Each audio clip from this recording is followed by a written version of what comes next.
mukaka olina kusimba nsonga bw'abakkiriza nakkiriza naye mulekerawo okukozesa amaanyi, mulekerawo okukozesa obukambwe nga mulowooza nti mulina nnyo kye muggusa. Kye mufunamu lwe mulinyigiriza bannayuganda kukyayisa abo abantu be balowooza nti be bakama bammwe be babatuma.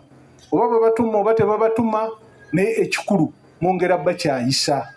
Ate oluvannyuma mubuuze lwaki abantu baatukyawa. Naye ate nga mwe mubikoze. Kale mweddeko muleme kukola bintu ffenna bituleetera bunkenke. Tusaba busabi bano bannaffe abagenda e Makka bakiteeke mu dduwa ensi ereme okubeera mu bunkenke, ebeeremu omukwano, ebeeremu okwagalana. Byonna byonna bijja ne bigenda, naye tewali nsonga lwaki okulonda kufuuka ensonga etuleetera okulwanagana n'okuteekawo obunkenke. Kati emyaka gigenda kuwera 5 kasooka tuva mu kalulu kali, nze mbadde nkyogera lunye.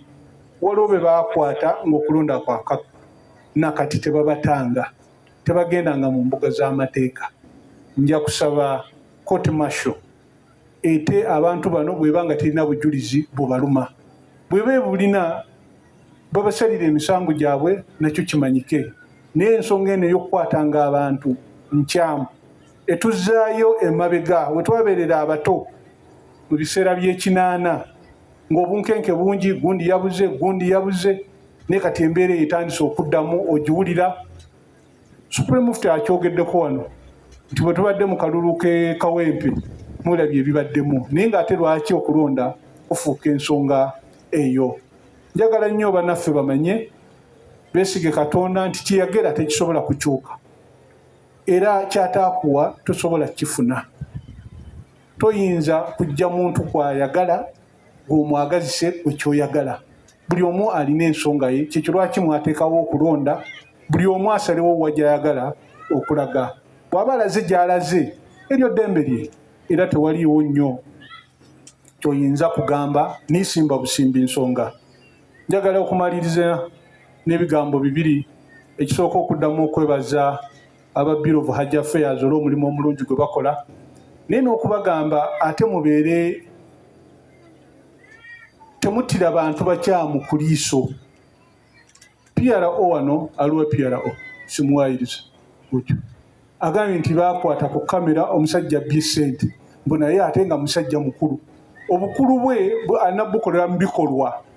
Oyo baali tebakutte musajja mukulu, baali bakutte mubbi. Mulekerawo okubikkirira ababbi. Obusiraamu wano katulina obuzibu lw'ababbi, naye ababbi bonna ababikkira nga mulina Makka olwo be mwalese kamba munaabakola ki? Bwemba mumukutte mumuweeyo amateeka gamulamule. Bo gagambe nti musajja mukadde nnyo yabbye nga tategeera, naye weyafunira visa, weyafunira kino. Olwo lwaki gwe ekisoo kijjawa? Saba nnyo Allah ekise kyakikumaleko, okole ebituufu. Abantu bw'omusanga mu kikyamu asasule, wabula jjukira okubajjukiza. Akaddira akasembayo okusaba abagenda e Makka ti bannaffe bakibagambye muwulirize nnyo ababakulembera, mube nga wakkiriza abeere mutoowofu, leka ate kiteeka mu lugezigezi, beera wansi we kyaggambye ky'oba okola. Babagambye ku bizibu by'ebiragalagala, nange eddoboozi lyange ndyongerako, toweeteka mugugu gutali gugwo. Oli ne bw'omulaba nga mukadde nnyo ng'alumizibwa, tokwata mugugu gwe. Ennaku zino ate abantu abakulu ate be batuswaza, tokwata mugugu gwe gumulekere n'ebirimu. Ne bw'aba mwana muto nga si gwe wamuleese, tositula mugugu gwe ojja kugwa ku bizibu ebitali bibyo. Tubasaba abalina amadagala wadde bagambye habo naye n'ag'ekizungu, genda n'ebbaluwa prescription ennyonnyola eddagala eryo, kubanga oluusi abasajja abo nabo bakambuwala, oyinza okufuuka ekizibu. Tubasaba mugende mwongere okutereeza erinnya lya Uganda n'ekifaananyi nga mweyisa bulungi, mwongere okututeeka mu dduwa, era nga tusaba nammwe Allah abenga abazzaayo emirundi n'emirundi okubanga ddala musoma era nga mutusabira.